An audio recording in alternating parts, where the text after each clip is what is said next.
Hi there. Welcome to Life Between Coasts, the podcast where we dive into our personal journeys connected through synchronicity. So grab your coffee, light a candle, and let's begin. I'm your host, Leah, and we're glad you're here. Today, we're sitting down with Sheryl. Welcome, Sheryl. Thanks for having me. Yes, and we're going to find out all about her and where her journey has begun. So, Sheryl, please tell me about you. So, uh, I was a music educator for 41 years. I still am. I'm a conductor of a community choir of 120 adults. I just finished a musical with a private school, but I taught in a large high school in our area, choral music, AP music theory. In fact, some of my students went to the universities around here. Okay. I'm a mother of 4 grown children, Wow. and I'm gonna have my 5th grandchild in May, Congratulations. so I have grandchildren. I live a really conservative life, but I'm a liberal, or at least that's how I look at myself. I've been Okay. married 43 years. I have the career, I have all the things, but my ideas are more community-based, I think, instead of individually based. I am from the state of Hawaii, and I brought a lot of that culture and the aloha of Hawaii into my teaching and my conducting. Yeah. In fact, once it's really funny. I was conducting at a festival, and one of the adjudicators said, "Oh, your arms are too big. They're going too far out." And I thought about it for a while, and it looked in the mirror because that's what we do sometimes as conductors. And I was doing the hula in my conducting. So I finally decided there was no way I was gonna not be doing that because that is the way I conducted. Oh, I love it. Yeah, so, I'm also a survivor, and so I'm a survivor of, childhood sexual abuse, physical and psychological abuse. And I say survivor, not victim, because I'm a survivor. And I have come from being silent for 50 years Mhm. to not being silent anymore. Right. Writing a book, doing legislative work to protect children and help survivors in my own state, and even starting in the state that we're at here. And to educate people who live with survivors and educate survivors as an educator. What's that like? And what does that look like for our society? And so I wrote a book, piece by piece, very different from a lot of the books right now that are being written about being survivors. Mine is, it's funny, there's humor. I'm a storyteller, so everything's told through stories. It's not graphic. Uh-huh. There's never, the boogeyman's never going to jump out at you, and there's a lot of light as well. Right. How do you start healing? How do you start giving back Right. to people? So that's a little bit about me. Yes, there's a lot to unpack. Yeah, Oh my there is. goodness. Oh my goodness. There is. So first and foremost, growing up in an island, how is that different from mainland? Because obviously you import everything, and you have limited supply Yeah, of things and yeah. that. So, I mean, we know cost of living would be higher, but Yes, so I lived there, my whole childhood. Mhm. Some of my family and most of my friends still live there. In fact, on Friday, I'm going to take my grandson back. Okay. Um, and people think of Hawaii as this beautiful place, and we want to go on vacation there. But to me, it's home, right? Right. So, what does home look like? And I describe that a lot in the book. But it's the food, it's the aloha of how people help each other. Right now, we have on the island I grew up terrible, terrible floods. Yeah. In fact, there's this little cottage in Mokalea that my husband and I always go to, and we look on Facebook this morning, and it's in the water, and totally the compound is totally gone. Yeah. And so what Heartbreaking. does that look like? And so in being a survivor, my parents weren't from Hawaii, so it's a whole different thing for them. But for me, it was the aloha, it was the, beautiful food, it was the grace people had with you. It is the, aina, the land and how it becomes part of you. And so for me, that element of, well, it's so expensive, you're on an island, you don't get things. For me, that was never anything I thought about. My parents did because they had Of come and course. lived and were transplanted, but even now it's something that I don't really think about when Right. I'm at home. It's everything. It's the spirits. It's the kapuna, old people, which I am now a kapuna. I'm an old person. And I talk about all these things Right. within the book. No, because there is because there's the tradition and there's the overlap in tradition when, you have, such history, built in and then and other language too that gets to overlap Yeah. with what and beliefs and this like you said, the spirits and the culture, Yeah. and learning and being able to pull and adapt from both of those. Mhm. That's amazing. I know I have always, I throw darts at the Caribbean, so I island hop every now and again, on some solo trips, just because I don't travel with my mister. I'm trying to get him to do that, so maybe soon in the future we'll do something like that, but, I always look for the place that's not the Gold Coast, not where the tourists go. I'm always looking for the opposite side of the island, find that small, like you said, little hut or something off to the side that's not the touristy area. Yeah. So that's what I've always thought when and then you go through the back door of the kitchen, and you find where the every local goes for the Right. food, not Well, I the had an chain. opportunity right before I retired from teaching. I got to take my students back to Hawaii. I tell the story in the book, Mhm. and I had been working at the Capitol, and they were invited to sing at the Capitol, Right. and I had gotten a tour company to do it for them, and after 3 days, they called me and they said, "Oh, no, no, no, no, we can't do the list of things you want. You go do it." And so I got an opportunity to share those kind of, things Yeah. with these students who were so important to me. So I got to share that culture that wasn't, we got to go eat lunch in the middle of the YMCA that was built in 1880 Yep. where all the legislators go, or we got to Mhm. really see and share my culture with them. And that was really special to me. Mhm. No, definitely. And then let's talk about where you said, let's talk about the victim and survivor. Yeah. That's my word. So I'm the sole survivor of my family. So my all of my immediate family is gone. So my brother died when I was 4, father or my mother when I was 25, my father when just a couple years ago. So they were each respectively 751 and 71. And so I don't have any legacy for children. I don't have any human children that are passing on my name. So my name stops with me and all of these things. But I look at it as I'm the sole survivor, and survivor is a big thing. So survivor of life, survivor of Absolutely. troubles or bruises or whatever the roller coaster that you have to go through, but I'm a survivor because a survivor makes you sit up. I When you say that word, you smile, you're like, this is yeah. me, because a victim makes you close down. And so I get so mad when I see bad things that happen and news reporters or people standing out front giving a speech and talks about like the kids, let's say a mass shooting, these kids are all victims today. No, they're survivors. You need to change the language because if they think that they're victims, that's how they're going to act. Right. And for me, because it's very specific with abusers and pedophiles, saying you're a victim lets them win. Yes. It lets them win and they can't win. Right. We're survivors of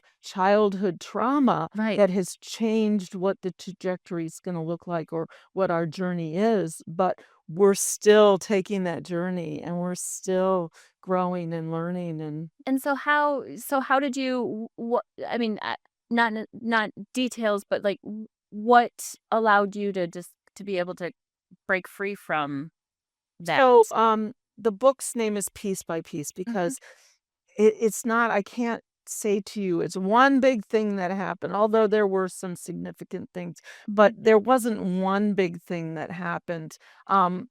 It was piece by piece. So my abuse was planned before I was born.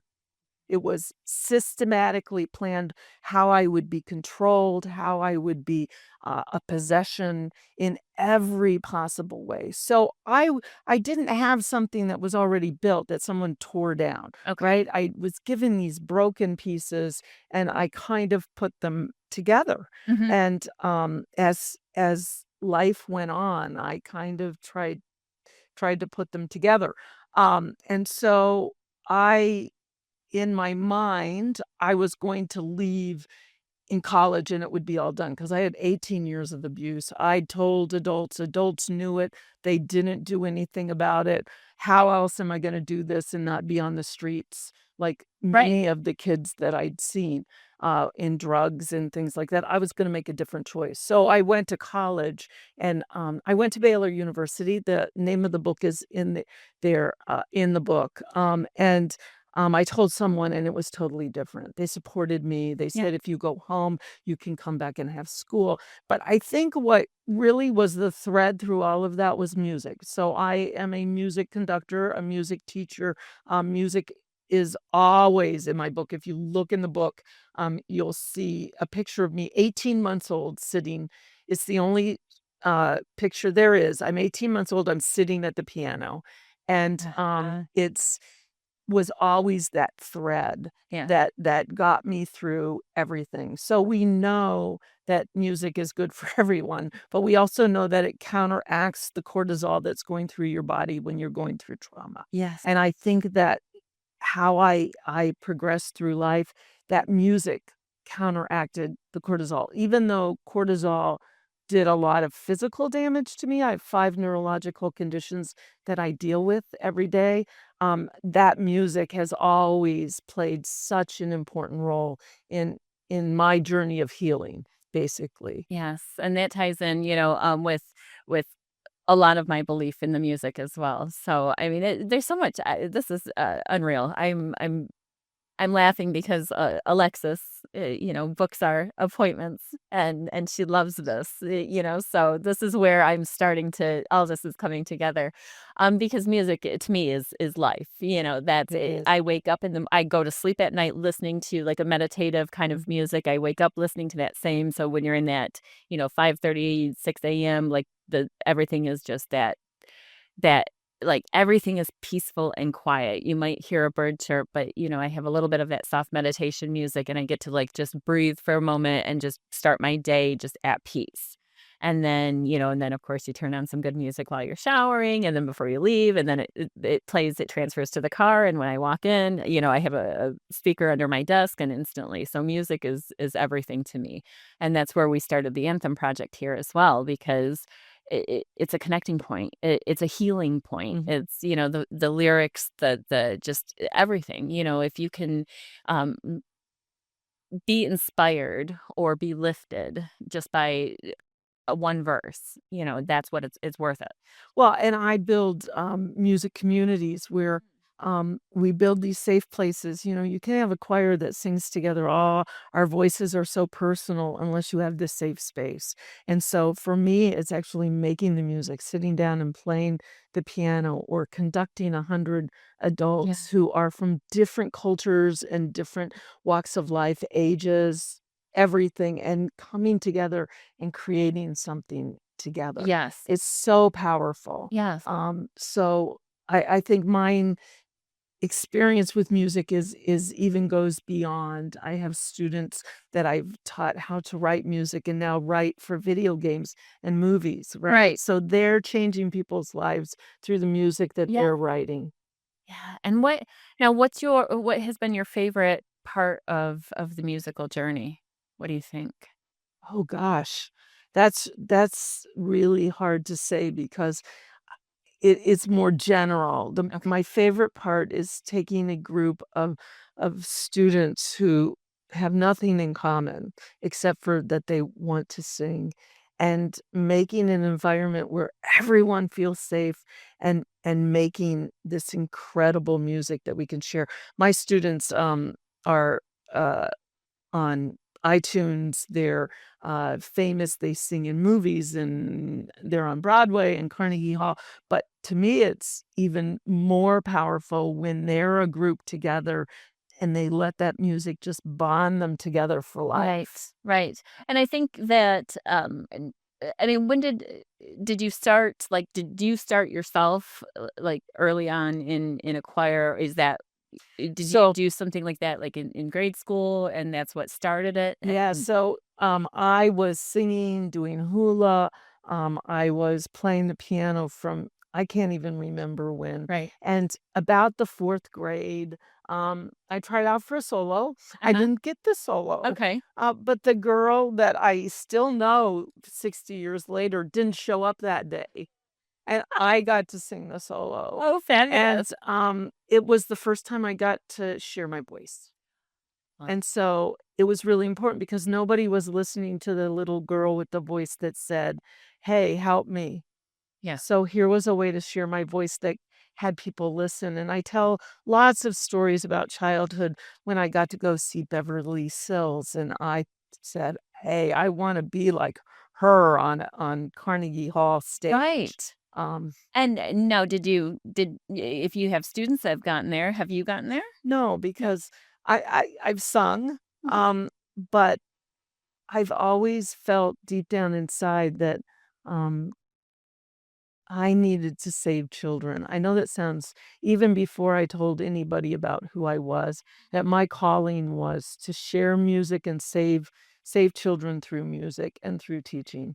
And that's exactly what I did even when I didn't realize that's what I was doing. Right. Okay, so you found your path, you or your purpose. Yes, Let's call it purpose. yes, yes. So you found your purpose. Yes, and I love singing in choirs, and I've sung solos and things, but I never had to be the center of attention on a Yeah. stage.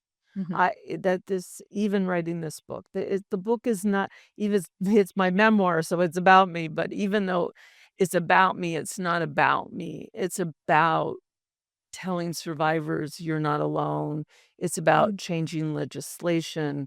It's about helping family members and educators understand when we have a silent disability, what it's like to walk through a day and Mhm. you don't even know it. Right. No, because, a lot of people, unfortunately, as you said, on an island, the culture is to give grace. People smile, people are happy, they're optimistic, and when it comes to people, and so unfortunately, when you get into the bigger cities or into some of the other areas, people don't give grace, so they don't know the shoes that you're walking in, and they don't know what you're feeling, and they don't know what's going on at home, and that you're trying to ignore that and walk in the office at the Mhm. start of the day and ignore that and replace it, and you're trying to put a smile on and things like that. And so they don't know, and so it's really, really difficult, and I think that's one part that I'm trying to achieve. So talking about purpose is getting this podcast, to get into the hands of people is just to show the common ground that we find. I mean, we're complete strangers, and look at how what we've just found in a short period of time. I mean, even down to the turtle. Yeah. The turtle's a very big symbol for me because that was my brother's. Yeah, that was my and so I collect turtles because of my brother, so I actually have a painted turtle in a tank as well, so I got him, he was about a quarter size, he's a survivor as well. We plowed 7 acres of land, and we were walking across what we plowed, and here's this little little quarter-sized painted turtle sitting on top of one of the rows that we had just plowed. I'm like, and there's no water around, there's nothing. I'm like, "How did you end up here?" Yeah. So we put him in a little nail box, and this was, what, 14 years ago now, and now he has goldfish friends and everything else. So I tell this story, we call them honus, Okay. and I tell this story about how probably 100-year-old leatherback turtle, uh, sea turtle or honu came to me in the ocean, and we spent 45 minutes together and what that looked like. And since then, when Honu's real ones show up even on my deck. So for me, we have a word in Hawaii called amakua, spirit animal.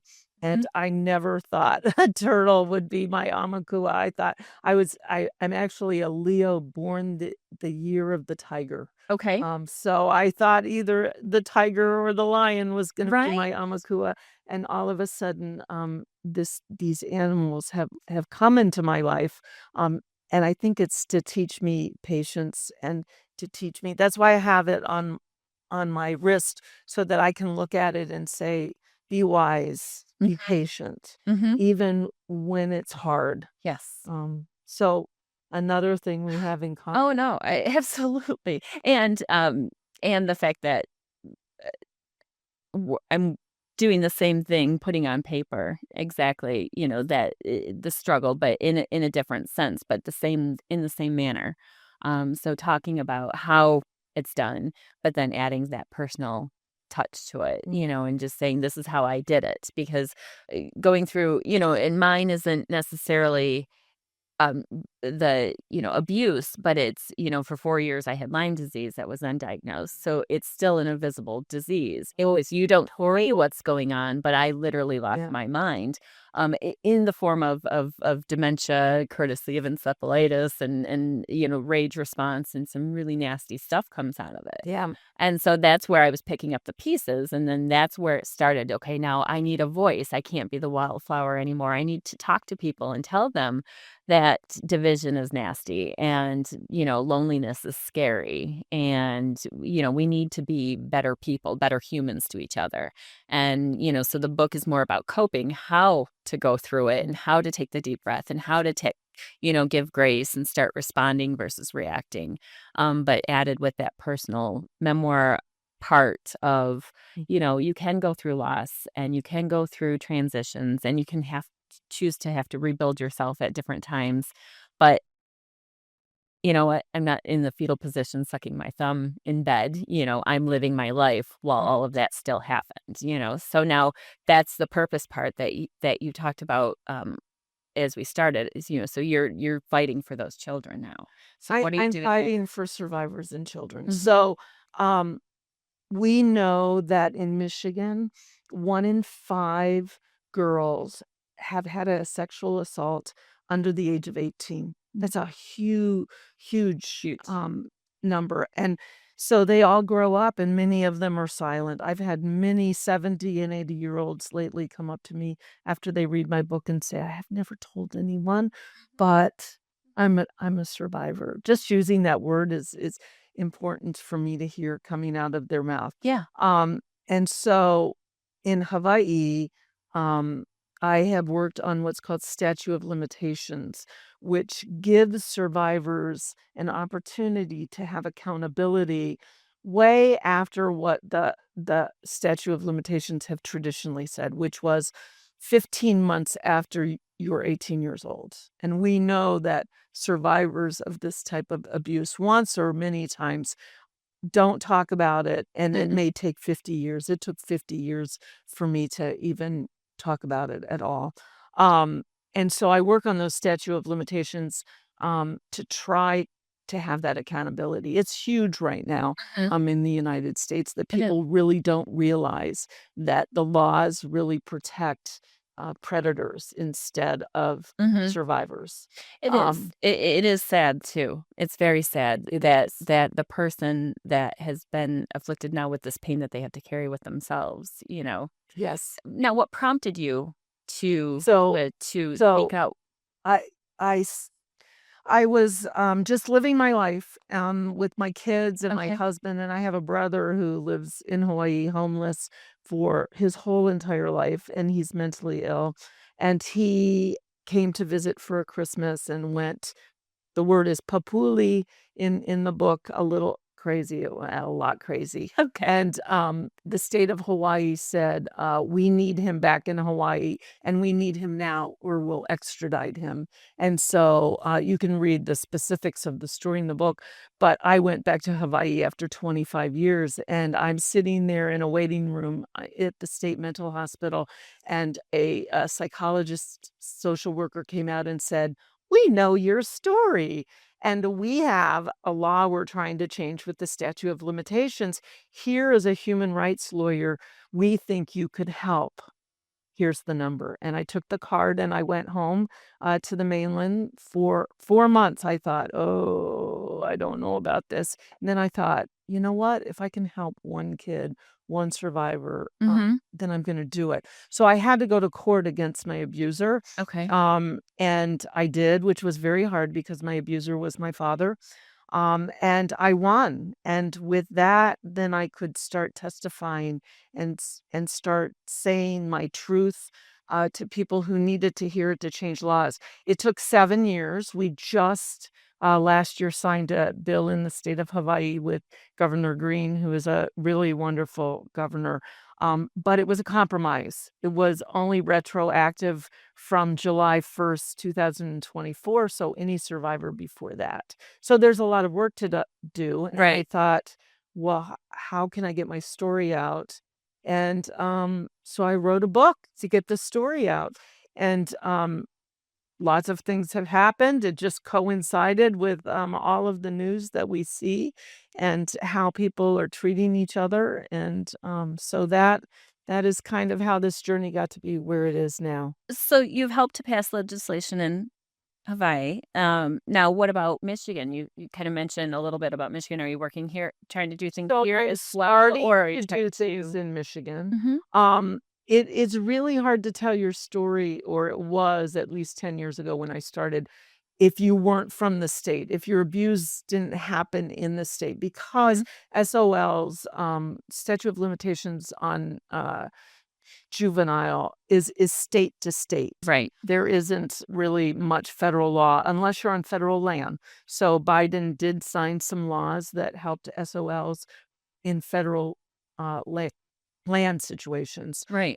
But it was really state to state. Right. And so I did start doing some work, Mhm. but I had to keep my students safe and my children safe, and sometimes that is not the case in this situation. Yes. And so I separated the two. But now that I'm retired, the book has come out, and I'm starting to do a little bit more preventative. I don't want my grandchildren to have to ever deal with what I had to deal with. Right. No, and I understand that. What do you find, when it's so hard. You testified against your own father, but Well, I went to court against my well, own father, you went to. and I settled for a large amount of money, Okay. that I utilize for, children's organizations, Okay. and that are specific to this, as well as the money to travel and go back and But be able to testify. how did you process that? I mean, just curious, Well, like but the emotional, because you hear somebody that was supposed to protect you, supposed to be certain things, and this is what you expect, but he wasn't. yeah, so, it's hard. You have to read about my story, which is Yeah, and oh, I'm like definitely we're some psychologists say it's the most horrendous story that they hear because it was so calculated for so long. okay. Yeah, Um, and that's the calculating. Oh my goodness. yeah, I'll yeah, it was calculated, but um, I think that when I finally went to court, because I was so motivated to help other people after teaching for as long as I did and really not getting any place because I was misunderstood as a teacher. right. Um, because I wanted what was best for kids, and I was sometimes not really nice about that, and Okay. people didn't like that, or they misunderstood that, or they misunderstood me. I think that that motivated me more than ever to find accountability, and he kept saying, "Well, you don't have to sue me. What if I just give you $1,000,000 and then the lawyers get no money and you just are quiet?" And I kept saying over and over, "This is not about money. This is about setting precedents so I can change laws, and even if I can win, one case so that other children have some accountability, Right. that's what's important to me." So I just kept trying to think about that. Right. and it was hard. Yeah. No, because yeah, that it's crushing. It's not just hard. It's you just think about all of the things that a child, I look at my dad, for instance, and he was a good man, but he had troubles, I mean, you lose your child, you lose the love of your life, he died basically an alcoholic, and I've come to terms with that, for the most part, but I was sad that he didn't wanna spend his last 20 years, part of Sure, my life. He decided to drink or sure. whatever. And so that was a little bit of a struggle, but not nearly, as just Yeah. crushing. It just So we know that 80% of people who've experienced childhood trauma like me um, die 20 years less. Our longevity is 20 years okay. less. I'm 63 and I went to my doctor finally and I said, "So is my ticker up here? Is it time? Because I have 5 neurological diseases and you'll see a journey Right. where my lungs are a mess. I'm at University of Michigan right now. And so, "Is it up?" And she said, "Well, that's skewed a little bit." And I said, "What does that mean?" And she says, "Because 80% of those people either self-medicate with alcohol and drugs and slowly die quicker, or they self-harm and die fast. Right. And so not many people make the same choices that you've made." Yeah. Um, Trauma is hard. It is. It's hard. But I think what has always been well, one, I'm a Leo. And not only am I a Leo, but I was born the year of the tiger. And I say in the book, if my dad even had a clue to look at the horoscope, it might not have been me. You're right. You picked the wrong one. Right.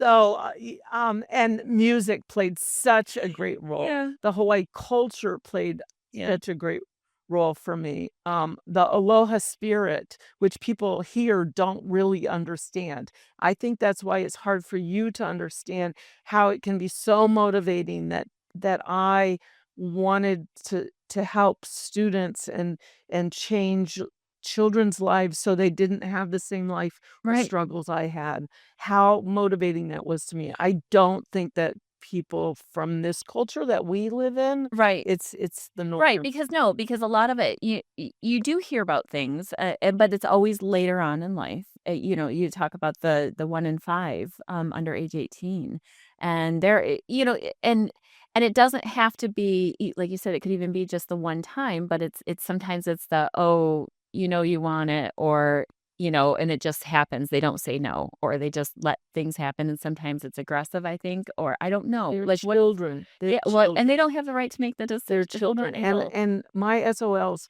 honestly really have focused on minors with people of power over them. So a And then they parent, feel like they a can't change. teacher, a psychologist, Oh, you just coach.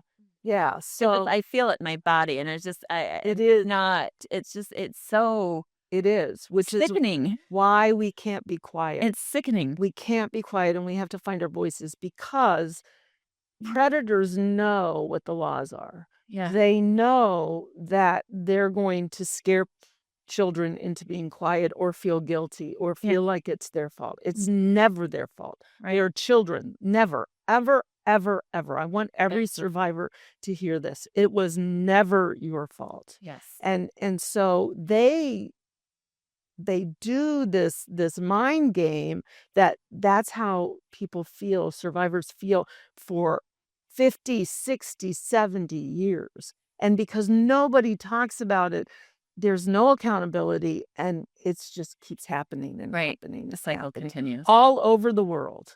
And unless we find our voices and aren't scared and let them control us anymore and write books or go on podcasts, even when it's hard, it's gonna keep happening. Mhm, mhm.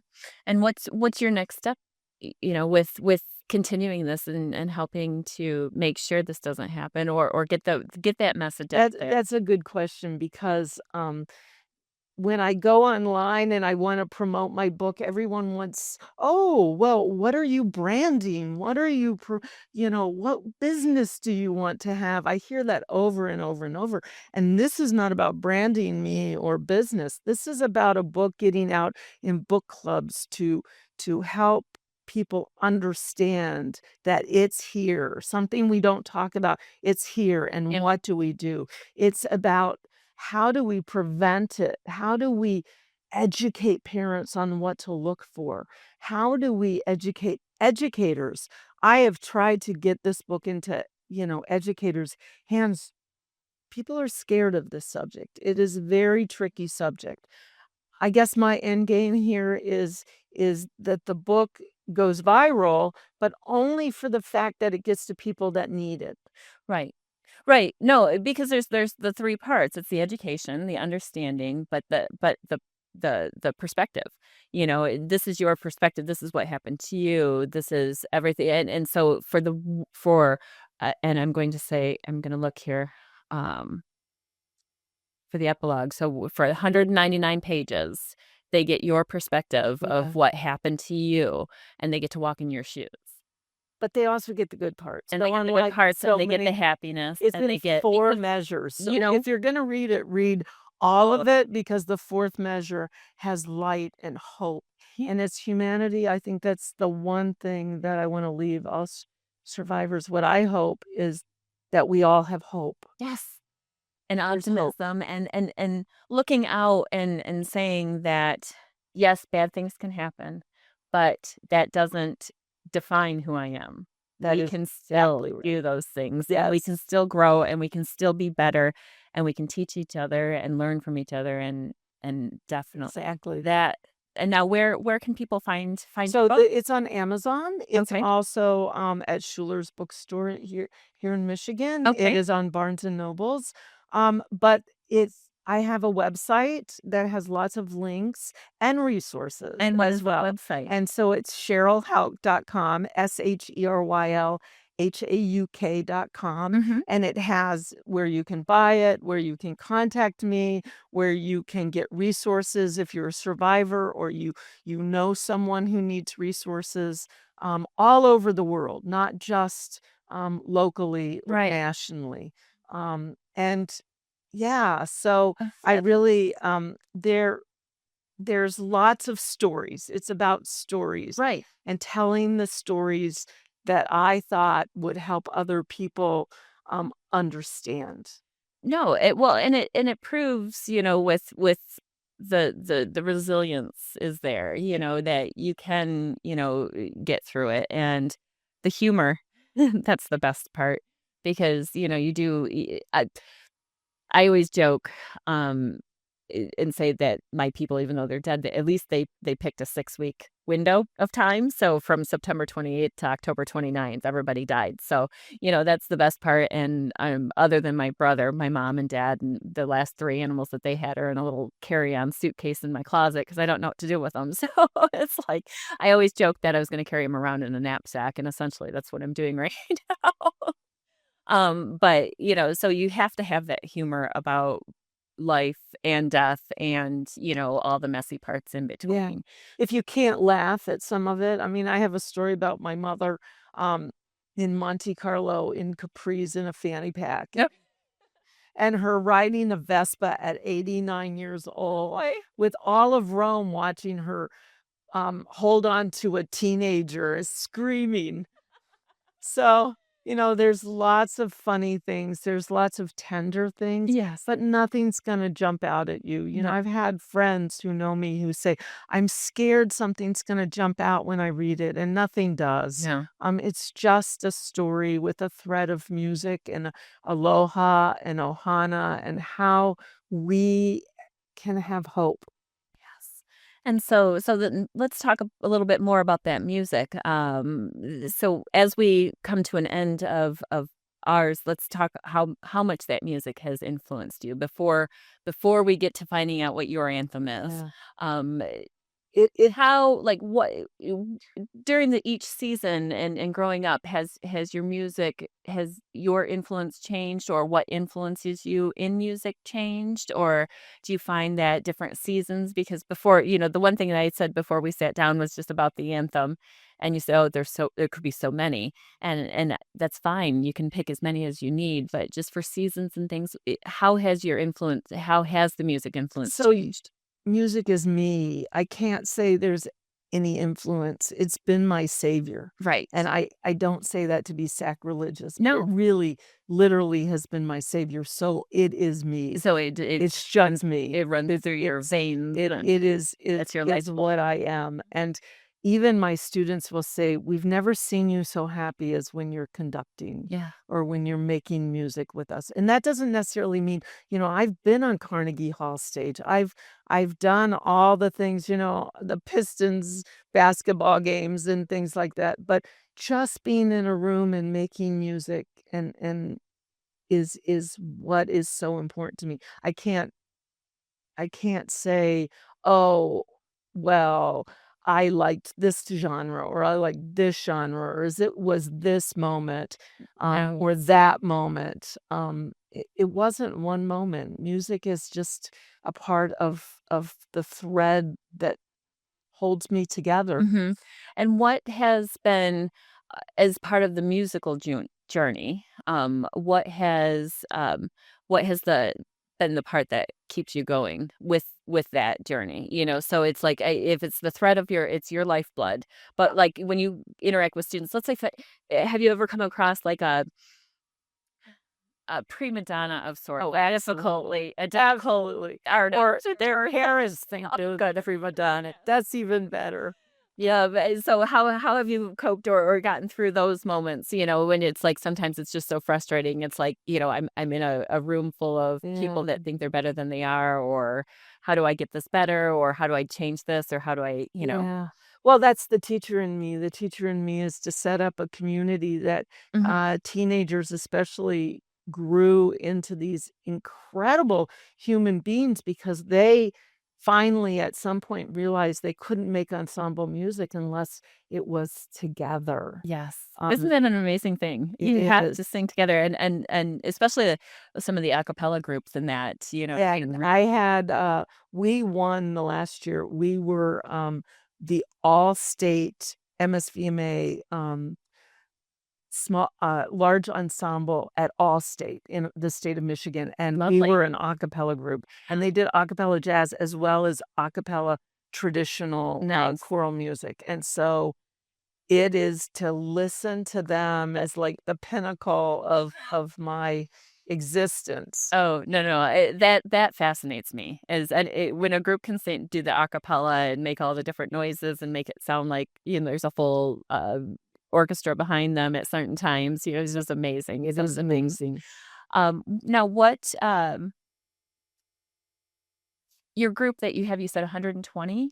Yeah, so I am the, Troy Community Choir, conductor. Okay, Only been for about a year, okay, and it's, between 100 and 120. They okay. come and go, and I get to conduct them once a week. Mhm, It's a non-audition group of just all kinds of people from all sorts of life coming together, and then they share 2 concerts a year, and it's just pure joy. I do talk a little bit about the beginning of the journey, mhm, in the book, and I had to set some boundaries for myself, okay, and that's important sometimes, but, um, I people come out of my 2-hour rehearsals on Tuesdays and go, "You look so happy." It's because I am, because we just made music, and they're like, mhm. "Well, didn't you hear so and so, like, not on key?" "No, that doesn't matter."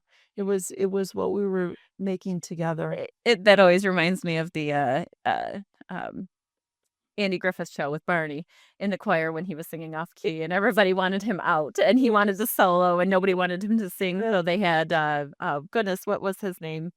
He always did the Indianapolis 500, ah, uh, gosh, I cannot think of his name. Um, I wish I could help. Jeez, he, not Andy Griffith, um, he was the singer, Jim, but he always sang, for the Indianapolis 500, Jim Neighbors. Oh, And, so they put him behind the curtain and had Vardy up front singing, so they, like, did the I voiceover. remember. Yeah. Yeah. So, no, it's always funny when somebody does sing off key. I did some high school choir and things, and I was in drama club but I was always behind the scenes, during all of that. But, it was very, nice to see how the groups can come together, and just some of those standout performers and things like that too. Yeah. So it's just lovely. Absolutely. So now let's go back to our anthem project. So that's the one that we asked about what your anthem would be. And so I know again when we first approached it, or I should say that appropriately, approached that song. You said there could be so many because of It your could be. thread of music. But Yeah. what would one standout one be for you? So, Or can I borrow the you book? may. So there is a song called Earth Song. It's an Okay. a cappella song, and here is the lyrics. It says, "Sing, be, live, and see." Oops, I don't have my glasses on. This They're dark storm. I'll share. They're not really strong. They help me though. This dark, stormy hour, the wind it stirs. The scorched earth cries out in vain. O war and power, you blind and blur. The torn heart cries out in pain. But music and singing has been my refuge, and music and singing shall be my light, a light of song shining strong. Hallelujah. Through darkness, pain, and strife, I'll sing, be, live, and see peace. That's absolutely beautiful. Thank you. Thank you for reading that. And thank you so much for being here today. I really appreciate you, Cheryl. Thank you so much. And thank you again for joining us today on this week's episode of Life Between Coasts. Please remember to like, share, and subscribe to grow our community of listeners. And we'd like to thank Cheryl again for joining us this week. It's been a pleasure. And we hope that you have a great week. And until then, bye-bye.